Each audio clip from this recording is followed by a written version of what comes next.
The government has come up with policies, among them automotive policy developed and approved by the cabinet to boost manufacturing sector and increase demand of locally manufactured goods both in Kenya and regionally. Addressing the press in Mombasa during the tour of the Export Processing Zone's Cabinet Secretary, Ministry of Industry, Trade and Enterprise Development, Betty Maina, said the policies are guided by legal notices number 84/2019 and 112/2020, pushing for more local content.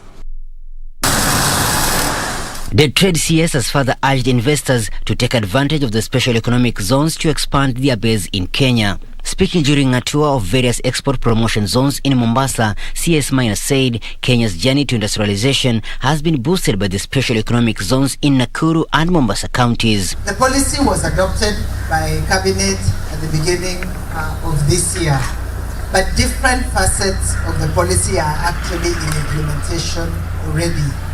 Those legal notices have prescriptions within them for local content. Goods or parts of vehicles that must be sourced from Kenya. Through the Buy Kenya, Build Kenya policy, the Associated Vehicle Assembly plans to make 6,000 vehicles, of which 300 will be delivered to the disciplined forces at an average cost of 2.5 million shillings. While visiting Revitol Healthcare EPZ, which manufactures medical supplies, CS Maina has said the government has prioritized the pharmaceutical sector as a source of creating employment to Kenyans.